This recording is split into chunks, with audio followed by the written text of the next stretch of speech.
Welcome to module 3, lecture 4.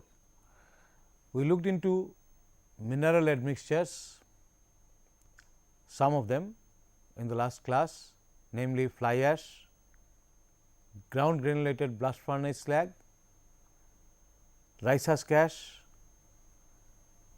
and silica fume. Also, we had some discussion on metakaolin and pulverized fuel ash in general. We looked into the characterization and basic particle size distribution and some essential properties of those materials individually. Now, this lecture we shall be looking into their how do they react, because we define them as pozzolana as a class, many of them. Of course, you can have non-pozzolanic mineral admixtures as well. We will have a short discussion on those, something like limestone powder. Some of them are inert, but here of course, right now we will concentrate on pozzolana. So, how do they react? Hydration of pozzolana we will look into. We will look into the way they refine the pore size of the cement hydrates and improvement in the microstructures that they bring about in cement paste, mortar or concrete, and then setting and hydration of this material, their water demand in the fresh state, etc. So, chemical reaction, something like this is one of the possible reaction, chemical reaction of these materials, the silica component of it, mainly the silica component of it. The silica reacts with calcium hydroxide to form the calcium silicate hydrate. Maybe 100 grams of silica reacts with about 185 grams of calcium hydroxide to produce 285 grams of calcium silicate hydrate. Well, this is one of the reactions. There are several other proposed reaction or possible reactions suggested in literature, but this being the simplest, we can understand something like this must be happening, but finally, the product formed is calcium silicate hydrate. It may not be having exactly this formula, some other formula, but generally calcium silicate hydrates are formed. This silica is inert initially in cement. When you add with cement, initially the silica is inert. If you directly of course mix with lime, then the reaction can follow with lime itself. But if you recall that you see this lime reactivity test, we use lime together with silica, and the demolding time was about 48 hours, which means the reaction do not occur very rapidly in this particular reaction, for this particular reaction silica and lime, and it takes about 10 days of hydration before we do the actually test. So, the reaction process itself is relatively slow, but when you add it together with the cement, then cement does not have lime directly, but when it reacts with water, the C3S and C2S, they produce the lime. So, lime is not available initially, therefore, silica will remain inert. All right. So, calcium hydroxide when liberated, right, and one can actually calculate out, it will be 0.285 CH, because we know the stoichiometry of cement reaction, C3S reacting with water, it forms CHS of some form plus of course, CH, that we know, and similarly C2S also produces C2S also produces CH, and this we know, stoichiometry we know. So, from this stoichiometry we can calculate out that calcium hydroxide liberated is 0.285 C is the amount of cement into H is the degree of hydration. The silica consumed would be about 0.15 CH, because for 285 CH liberated is 285, the silica is 185, lime is lime divided by the final product is of this order, and it would be one can find out that it is about 0.15% of the CH will be the silica consumed. So, one can actually find out how much percentage of silica is consumed. So, it is about 15% of the cement that is hydrated, right. So, that is what it is. So, if H is equals to 1, it is 0.15 C, that is stoichiometric upper limit. The maximum 15% of the cement reacts 0.15 C is the maximum silica that can be consumed by cement. Pure silica 15% by mass of the cement that can react with the cement at full hydration. If it is partially hydrated, lime liberated will be less and it will be even lesser. So, one can actually calculate out how much maximum silica it can consume, that turns out to be 15%. Now, specific gravity is 2.25 and one can actually using same kind of Powers model as we have done for cement, one can possibly show that the capillary porosity will be given by W c minus 0.36 H, and this was already there if you recall in case of cement alone, but when you have silica fume one can see that it will come as 0.44 S divided by C, where S is the silica and C is the S is the silica that is reacted and C is the cement. So, this term increases, this term remains same, this is the space occupied space left unoccupied by the water filled space which remains unoccupied after hydration product has come. So, one can see that actually capillary porosity will be lower because this value is higher, the denominator is higher and therefore, capillary porosity reduces in case of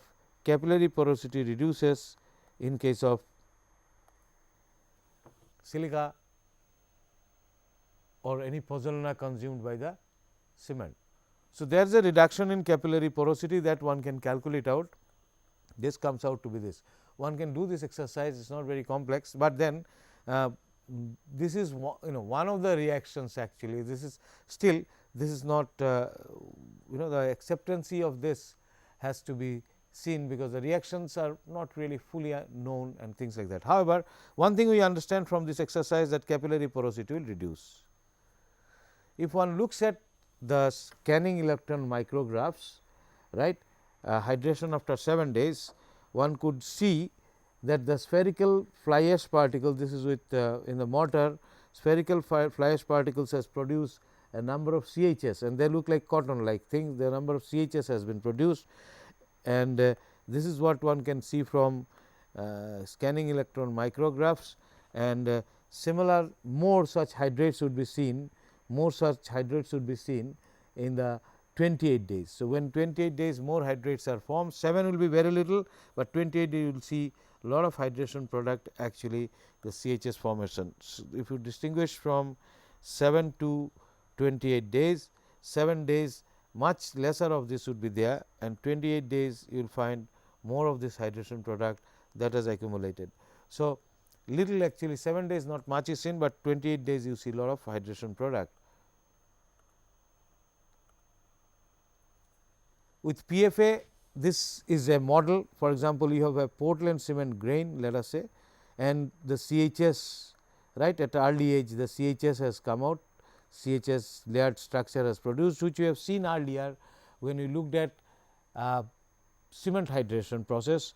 This is the pulverized fuel ash which are generally, that is fly ash or similar things which are generally spherical and they are there in the initial stage.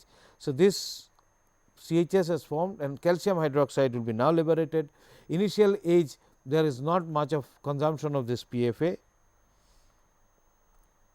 but in the later age if you see lot of this would get consumed and more of this hydration product. So, lime would be liberated in later age, lime will be liberated and these spheres are still intact, not really much, but the lime has come and lot of CHS has actually produced. So, Portland cement grain now is become much larger with its hydration product surrounding it and the lime being there in the solution. And in mature state, this lime will start consuming this PFA, and spherical PFA particle will get further consumed and reduce down the porosity capillary pores present in the cement hydrate system, capillary pores present in the hydrated cement system, right. So, this if we look at it sequentially, first stage is this, followed by next stage, the lot of just initial hydration has occurred, followed by the hydration product surrounding the cement particle, the lime is also there, and then in mature state it will come out, some of this will react and all of them would actually constitute the solid phase, which will bring down or lower down the capillary porosity. So, this is the model accepted for any one of this material. And if you look at the pore size distribution PSD with fly ash, this is what has been tested by people PSD, then you see 28 days with different percentage of fly ash has been seen. Control is here. So, control is the circular one, it is here, right. Control is somewhere here, and if you see the control, it has got penetration, I mean control okay, control will have the control will have this case there are 3 percentages shown. In fact, this is 10% PFA is this particular one. So, you have got penetration volume at 28 days, penetration volume, more volume penetrates as far as 10% is concerned. This one is triangle with 20% PFA, 10% PFA, 20% PFA, more volume, more of volume, pores would be larger pores and with 30% PFA, 30% PFA is also somewhere close to this. So, 10%, 30%, 20% and 30% is somewhere here, and 10% is somewhere there, control is somewhere there. So, it shows control shows lesser porosity, in fact, initial 28 days for particular results, and let us see what happens in the long run. With rice husk ash, this shows with rice husk ash the control is higher, this shows better results. This is with 30% rice husk ash, which shows much lower porosity overall, because this is a measure of the porosity, this is measure of in a way is the porosity, more the volume, more is the porosity, less. So, therefore, this is less porosity and particle sizes are also finer. So, rice husk ash seems to perform better than fly ash at 28 days. And if you look at slag with 70% slag and 30% slag. So, 70% slag is somewhere here, higher porosity, 30% slag seems to perform better, but 70% slag shows lesser pore sizes reduces, although porosity seems to be somewhat higher. So, some ideas of the pore size distribution measured with mercury intrusion porosimetry is shown. Some idea about mercury intrusion porosimetry is shown, right. Some idea about mercury intrusion porosimetry is shown in this results, right. So, what we have observed is that fine pozzolana such as rice husk ash reduces the porosity more and refines the porosity more by 28 days. Whereas, if you look at slag, higher percentage of slag do not refine, although it refines the pore all right, but total porosity is still more compared to let us say 30% slag. Whereas, fly ash 10, 20, 30% they do not, the pore refinement is relatively not much compared to without PFA up to 28 days. Let us follow it up. Pore size distribution curve with and without silica fume. Now, if you have silica fume, then there is a significant change, because it is really fine. It is very fine.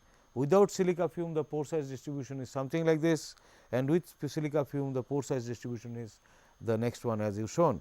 So, you can see that the pore size distribution sizes become smaller with silica fume, and without silica fume sizes are less refined and the volume of the pores are also more, So, fine pozzolana, very fine pozzolana, they would actually refine the pore and make the sizes finer, and also they would reduce down the porosity, whereas relatively coarser pozzolana like fly ash, it does reduce, it would reduce this effect much less by say about 28 days, but in the long run perhaps it would be reducing the capillary porosity to much larger extent. If you see the setting characteristics are related to initial reactions, and generally no adverse effect on either initial or final setting time has been observed. With any one of those material, hardly any effect has been seen on either initial or final setting time. Setting time can be affected when the mineral admixture materials contain sulfates. You see, because sulfates is the first reaction, C3A reacting with CSS bar, that is the first reaction to form ettringite, calcium sulfoaluminate, calcium sulfoaluminate. Now, this is calcium sulfoaluminate are the, these ettringites are the, so if there are sulfates, this can create some problem and this can interfere with ettringite reaction, but usually this is not a very common phenomena. They do not adversely affect the initial and final setting time. Some results of fly ash, setting of fly ash, the fly ash is available. For example, if one does a ball penetration test. Now, in ball penetration test, what you do is the effort required for ball to penetrate, a standard ball to penetrate in the concrete is measured, and if it is above, let us say if it is more than, let us say this corresponds to about 3.5 MPa, then it is in 3.5 MPa effort corresponds to initial setting time, final setting time corresponds to 27 MPa. So, if you look at that, this is control mix, that is no fly ash, this one has no fly ash, this is with fly ash. So, what is observed is that initial setting time has been delayed by fly ash. It is for some, the cement was type 1 OPC, that is your Portland cement, and this was some type C fly ash. So, some cases it can delay the initial setting time and the final setting time also can be delayed a little bit, but this is not very significant, this is not of very significant importance. It is only seen in some cases, most of the cases setting time is not affected adversely. In other words, initial setting time is not shortened, not reduced by addition of mineral admixtures like pozzolanas, pulverized fuel ash, or just fly ash as they are, or silica fume. But final setting time in few cases can get elongated, but usually does not extend again beyond 10 hours. So, not much adverse effect is seen as far as setting is concerned. This is with rapid hardening cement, that means now the cement has changed, and rapid hardening cement itself gains the strength very fast, and you can see the time is still within 6 hours, although without the fly ash it is about 5 hours. So, do not really go beyond 10 hours, and initial setting time there of course is an increase. Without this, the initial setting time would have been 4 hours, but this is about 4.5 hours. So, not much change, and similarly in the previous case, if you see this also do not go beyond 10 hours in any case. So, in the time frame they do not make a great change or adverse effect. So, everything is within 10 hours of the final setting time is within 10 hours, and initial setting time is not less than 30 minutes. So, they do not shorten the initial setting time and do not elongate the final setting time too much to go beyond 10 hours, because normal cement have final setting time much less than 10 hours. So, that is why they do not affect setting time adversely. The other issue is heat of hydration.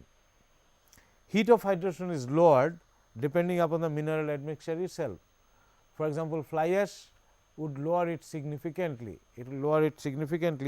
and it is one of the places where it is used fly ash is used. One purpose of using fly ash is to reduce down the heat of hydration. Both fly ash and GGBFS would reduce the heat of hydration. They reduce the heat of hydration because they do not react very fast. There are two effects. One is a dilution effect, because if you have cementitious, consider total cementitious material, had it been alone, cement alone, then it would have reacted and produced heat of hydration, but now part of the cement has been replaced by the pozzolana itself, like fly ash. So, therefore, there is a dilution effect. So, heat of hydration in the initial phases will only be contributed by cement, right, and that is why heat of hydration gets reduced. Fly ash reacts relatively at a slow pace, generates rate of heat generation, therefore, is reduced down and it is spreaded over a longer period of time. So, effect is much less. So, both GGBFS and fly ash, they reduce down the heat of hydration.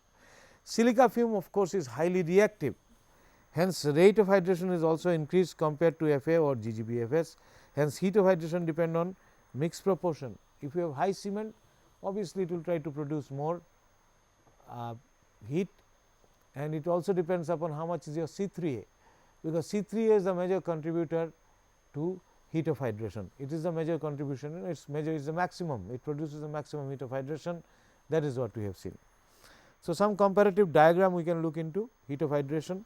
For example, fly ash concrete control mix, if you see time of placing in days versus the heat of hydration, then control concrete produces more heat. This produces at the same time, but the amount of heat produced is much less. This must be in joules per kg. So, this is much less. So, heat of hydration produced is much less, and temperature, sorry, the previous one is also temperature.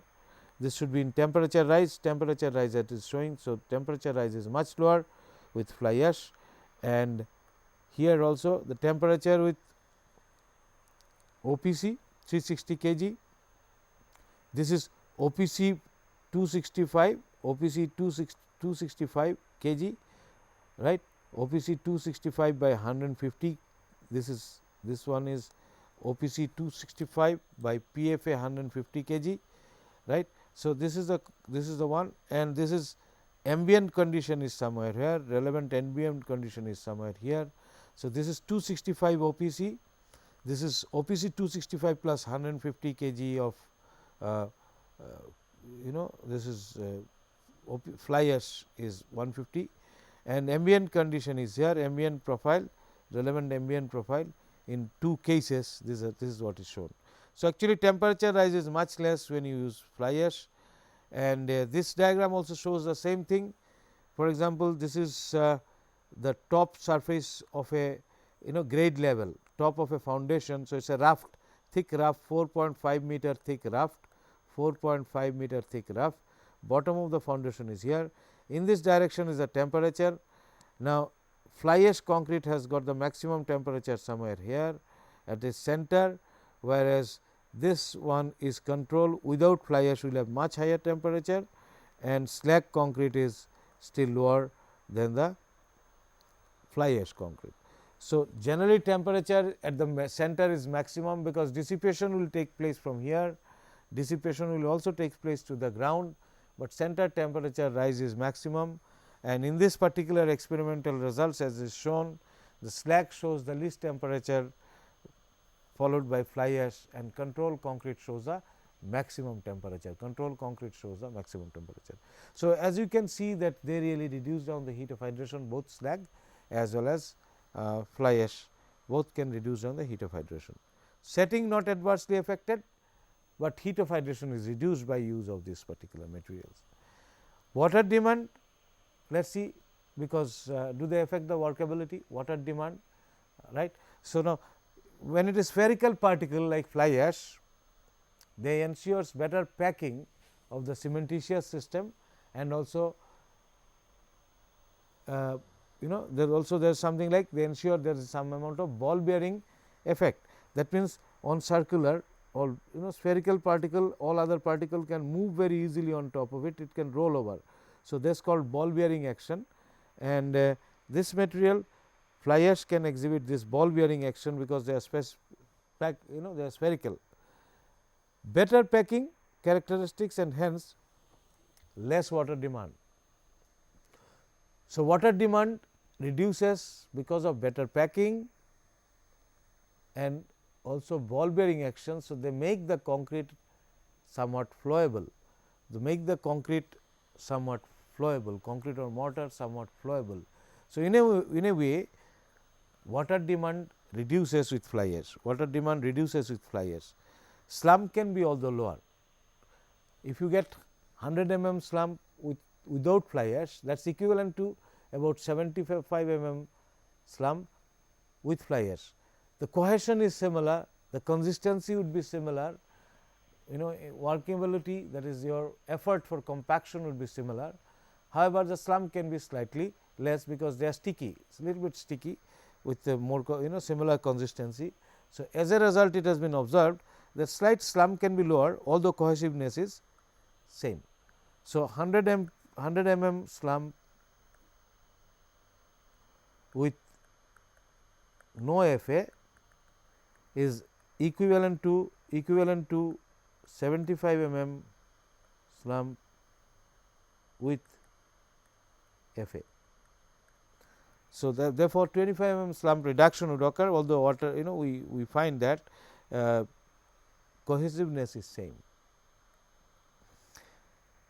Particle fineness will have some effect. Finer the particle or finer particle is more, the water demand would change accordingly. In fact, below 45 micron, one of the characteristics of way of measuring the fly ash is the percentage of particle passing through 45 micron or percentage of particle retained on 45 micron.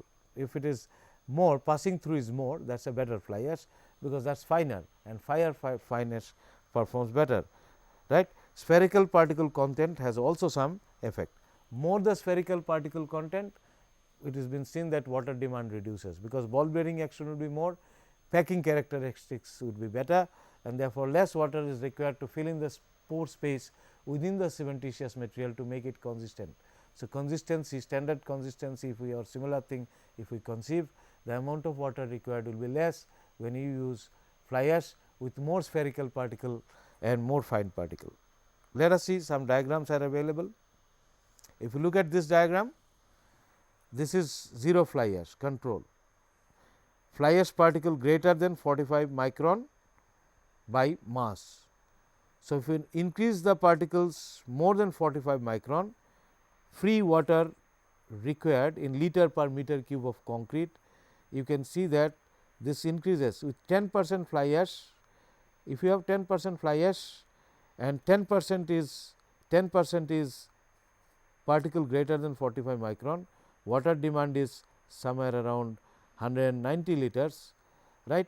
But same when you have particle retained on or for coarser than greater, coarser than 45 micron is more, about 50%, then your water demand will increase.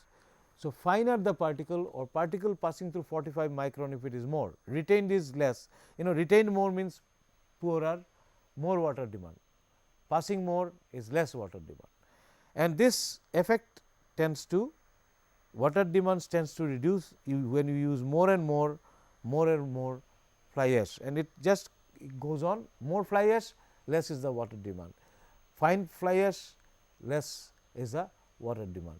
So, therefore, this seems to be, there is this seems to simply increase. So, up to 50% if you look at it, water demand seems to reduce with the fly ash, and it also seems to reduce with the fly ash particle being finer, particularly passing through the 45 micron. If it is more, that is better. This is proportion of spherical particle. Now, this is pure Portland cement, no fly ash. This is the proportion of spherical particle, and this is the water demand by the mass of binding agent to give you same kind of consistency, both cases same consistency. So, more the spherical particle, water demand is much less, same kind of consistency. For example, if you have about 80-90% of spherical particle, you will need only 22% water to give you a standard consistency sort of thing, whereas if it is only 20% spherical, you will need 30 to 33. control is of course somewhere here, control is somewhere here. So, higher spherical particles, more the spherical particle, lesser will be the water demand, lesser will be the water demand, right, lesser will be the water demand. Okay. So, this is how fly ash affect the water demand. If it is silica fume, they are of course spherical in shape and they do ensure better packing, hence more cohesiveness, ball bearing action is also realized, but they have very fine size, and with their large size, single large size being more, they themselves may require a little bit of more water for wetting. So, packing this, both these effects act together. Slump can be lower, although cohesiveness is similar, quite lower like fly ash itself, and you have relative water demand. There is an expression like this, where H is for this kind of material, pozzolanic material, where H is a factor indicating relative water demand. If it is all cement, 100% cement, 100% cement, this H factor is not there, but this term will be simply 1. C, put C equals to 100, this term is 1, this term is 1, right. C is the cement content, P is the in percentage. So, normal consistency of PPC. So, if you have normal consistency of PPC minus 26, that is with the H is a factor indicating relative water demand.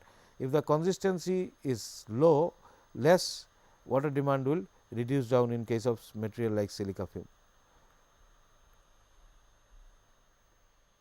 Hence, reduction in water demand, that is what we have seen. GGBS has no such effect, because it is irregular in shape. GGBFS, there is no such effect, because it is irregular in shape. So, if in the previous expression, if the standard consistency of the PPC is less than 26 or it is 26, if it is 26, then this term is 0. If it is less than 26, then you will get a reduction in the water demand, but if it is more than 26, you may not get. So, for PPC, the P depends upon what is the value of P, standard consistency of PPC. If it is better than 26, it is an empirical equation. Something of this kind can be understood, that if you have the PPC for Portland pozzolana cement, this were directly adding fly ash or directly adding fly ash always reduces the water demand. PPC, there is some amount of grinding. So, it will depend upon the standard consistency of PPC that you obtain. If you have less consistency of the PPC, you will get less water demand will be lower, and this is an empirical equation. It is related to 26% standard consistency. Now, overall if we can sum it up, fly ash spherical particle, thus ball bearing action, hence generally reduction in water demand. PPC or slag cement will have somewhat different properties or different performance in these terms, but fly ash when you add to the concrete directly as mineral admixtures, you will get it something like this. GGBFS, no such effect you will get, because they are irregular in shape and therefore, you will not get reduction in water demand. Silica fume very fine and large surface area, but dispersion results in uniform concrete. So, therefore, fly ash is the one which almost reduces down the water demand, almost act like plasticizers. I mean, not to that extent, but something plasticizing or water reducing effect is very much there. And Rice Husk ash has a other kind of problem, because it has got a cellular structure. Rice Husk ash has got a cellular structure, therefore, water demand is increased due to cellular structure. So, it causes increase in water demand. Rice Husk ash causes increase in water demand due to cellular structure. Mixed design methods actually allow for reduction in water content if you are using fly ash. For example, in a slump range of 10 to 30, if you use fly ash 20%, the water demand can be reduced by 10 kg per meter cube, according to the British practice of Department of DOE British practice. So, in this one you can reduce down. So, therefore, it is in mixed design, if you are using fly ash from outside and depending upon percentage of fly ash, you can reduce the water demand depending upon the slump, original slump of the concrete. So, if you look at higher the slump, the reduction is more. So, control concrete had more slump or range of slump is more, you can reduce the water more. More the fly ash, you can reduce down more. You see, it is increasing along this direction, increasing along this direction and increasing along this direction. So, water demand can be reduced if you are using fly ash, because it has got some plasticizing effect, but it will also depend upon type of fly ash. If you have 45 percentage passing through 45 micron and how much spherical particle is there, this is an important aspect. No such things are seen from GGBFS, or no such things are seen from GGBFS, or no such things are seen from GGBFS, or it's in fact GGBFS will give you a opposite action. It is it doesn't it gives you an opposite action, and it causes an increase in the water demand, in fact, because of its irregular and angular shape. Silica fume, as we have seen, it reduces down. So, therefore, I mean there is nothing like no codes allow you to change. Now, one issue which we have not discussed so far is the issue of we have not discussed so far is the issue of superplasticizer demand, superplasticizer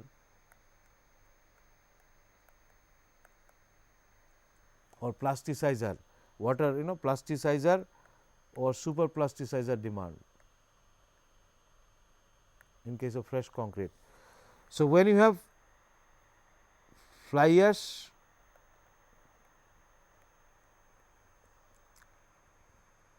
it does not increase.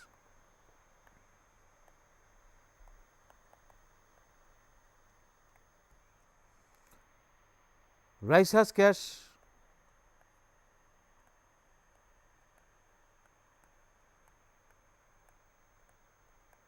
increases the superplasticizer demand,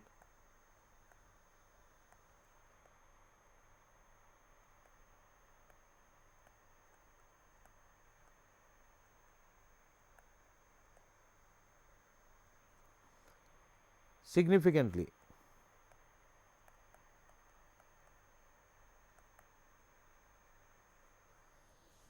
Silica fume on the other hand, silica fume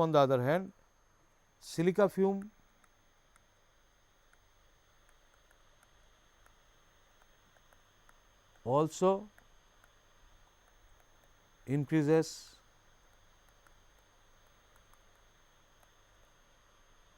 water reducing agent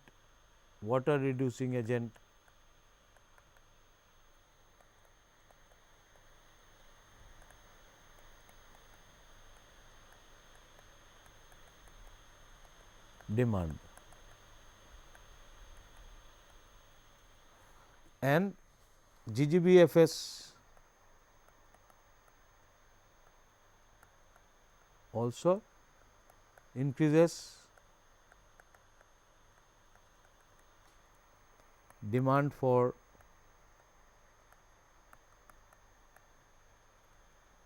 water reducing agent. Now, rice husk can increase it to such a large extent that rice husk ash can increase this demand to such a large an extent that it may not be feasible to use this material, because there are negative effects of using excess water reducing agent. In fact, it can affect the setting characteristics significantly if you are overdosing it. So, this is a problem. The compatibility of rice husk ash with the superplasticizer is a problem, because it is cellular in nature, and therefore, it has got very large surface area. You can recall the Blaine surface was very high in case of rice husk ash compared to even silica fume. So, you have got when you have got very large surface area, specific surface, this usually results in adsorption of large quantity of water reducing agent. So, demand for water reducing agent increases significantly when you are using rice husk ash on the extreme, and fly ash is on the other extreme, which actually reduces down the water demand. So, they have a plasticizing effect. So, if you use super plasticizer, that such kind of problem do not come with it.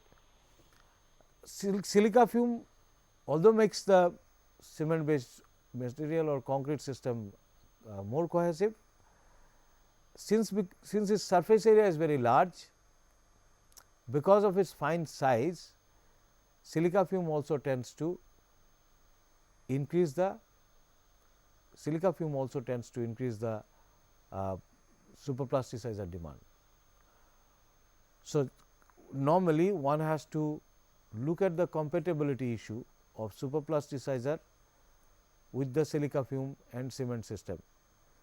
In fact, as you go on increasing the proportion of the silica fume, the demand for superplasticizer increases even more, and thereby the dosage required increases. So, optimal dosage is usually is much higher, quite often can be quite high in case of rice husk ash, and that is why it creates a little bit of problem while using them. Right. So, this is as far as the behavior in fresh concrete is concerned. So, what we have seen is, number one, we have seen that to start with, they do not affect the setting characteristics. Setting characteristics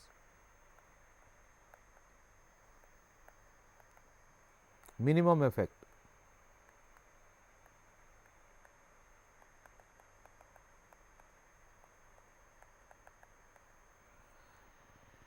Heat of hydration,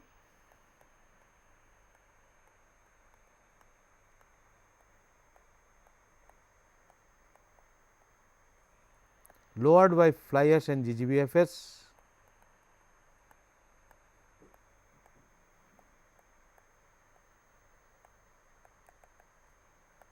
But may not be SF silica fume and RHA may not be as effective as fly ash and GGBFS. The next would be, these are the two main initial important characteristics of the fresh state. The next would be reduction in water demand, what we have seen, water demand.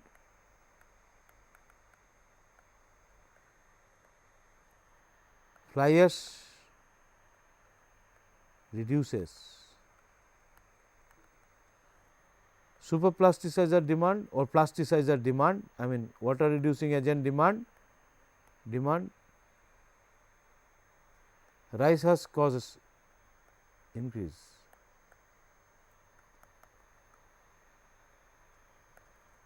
Fly ash may cause reduction, may reduce.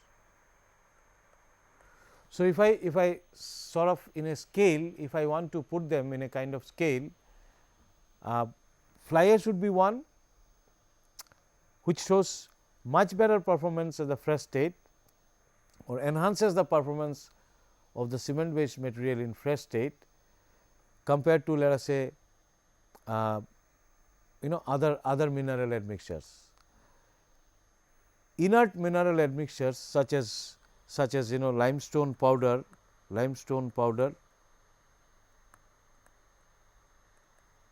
or similar sort of thing essentially contributes to the paste in the system. Now, if we can recall, it is paste content, sometime we have just stated, we have discussed that in case of concrete system, paste is expected to fill in all the voids in the mortar, and mortar is expected to fill in all the voids in the aggregate system. So, inert powder contribute to the paste, and the paste, it is required that paste should be flowing, paste should be flowing. So, inert powders, they will always contribute to the play. Inert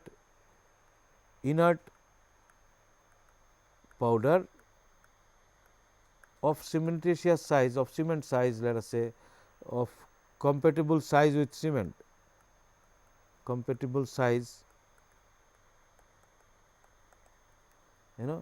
with cement,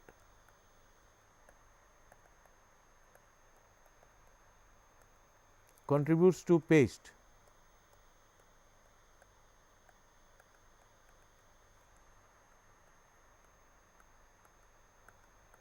and makes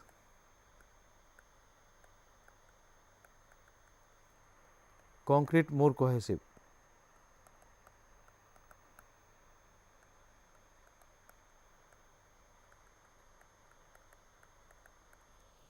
If it is pozzolanic material, then also they, because of their sizes which is compatible with the cement, or nearly cement size, they can pack well within the cement system.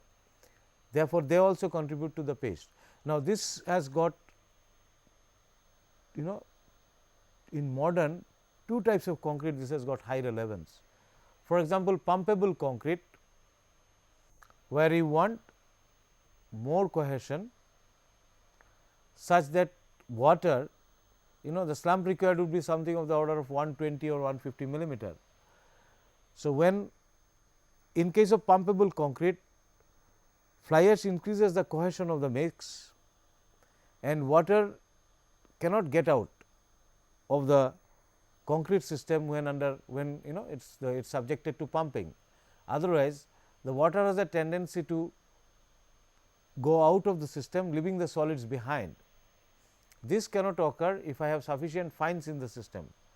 Therefore, in pumpable concrete, it is necessary that I have sufficient paste content to fill in all the voids in the mortar and slightly more, and the paste should be such that it can actually holds the water together and generate a fine slurry at the pipe concrete interface. So, that pumping becomes possible, friction becomes less. Now, such situation for pumping, addition of fly ash is almost a mere necessity, or very fine powders of the similar kind is almost a necessity. It helps very much. A second modern concrete where they become very useful is self compacting concrete, where the paste content is much higher. And when we talk about self compacting concrete, we will be talking about this issue at all again. The self compacting concrete, you need lot more paste.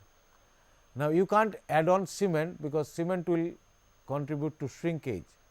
There will be other secondary effects, heat of hydration.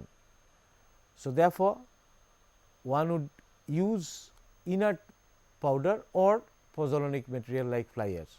So, fly ash, while in self compacting concrete or pumpable concrete or high slump concrete, where you need high amount of paste, relatively more amount of paste and flowing paste, addition of this mineral admixtures is almost a necessity. So, these two places where they act again positively, which right now we have not discussed in details. When we talk of pumpability, we will be coming back to it again, and similarly when we talk of self compacting concrete, we will look at this one again, we will look into the same thing. So, as far as fresh state is concerned, these two materials, these materials, fly ash acts most positively. Rice husk ash, of course, do not act so positively, it would be the other end, and other materials like GGBFS and silica fume also do not contribute very positively to water reduction, etc., etc. Right. So, this is generally the performance of this material in fresh state. This is generally performance of mineral admixtures, their effect on fresh state. But what about early strength gain? When it comes to early strength gain, we have seen the reaction rate of fly ash is slow.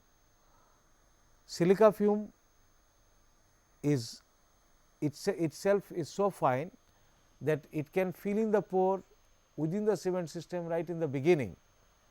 So, you get what is known as pore filling effect, thereby right from the beginning you might see there is an increase in strength or strength enhancement, early strength there is no problem. Whereas, if you look at fly ash, there will be some problem related to early strength gain, as that fly ash reaction starts only after liberation of sufficient amount of calcium hydroxide. So, when in together with cement you use fly ash, early strength gain is usually less compared to no fly ash, whereas silica fume this is not the problem.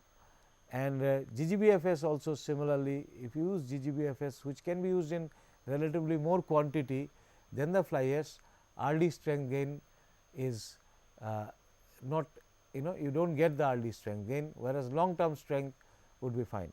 So, you have reduction in heat of hydration, and at the same time the moment you have reduction in heat of hydration, because of the reaction rate being slow and reaction initiation time being longer, as calcium hydroxide liberation has to take place.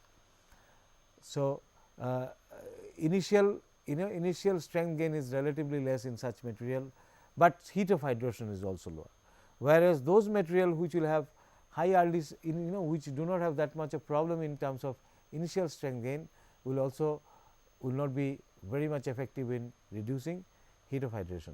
So, silica fume in that sense is not as effective as fly ash in reducing the heat of hydration, but it the effect on initial strength gain is also lower in this kind of this material. So, I think this should end up our discussion on fresh concrete and initial stage of strength development. In the long run, all this material tend to show better strength and durability characteristics because of pore filling effect, because of the secondary reaction, secondary hydration reaction which takes place over a longer period of time, that would tend to improve the microstructure in terms of improve the microstructure in terms of its soundness, that is reduction in porosity is the main issue, and therefore, the strength gain we would see strength gain in the long run is more than the normal strength concrete. That is, for same 28 days strength, you will find that a fly ash concrete having same 28 days strength, long term strength will be higher. So is the case with silica fume, but silica fume can give an early strength no gain, or at least maintain the same early strength. GGBFS also is similar, in its 28 days strength being similar, you might find long term strength is better. This issue we will look into the next lecture. So, to conclude this lecture, we can see that we have looked into the effect of mineral admixture in fresh state of concrete in terms of heat of hydration,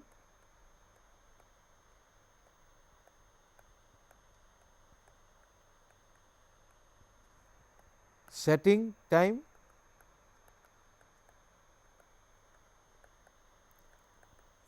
water reduction,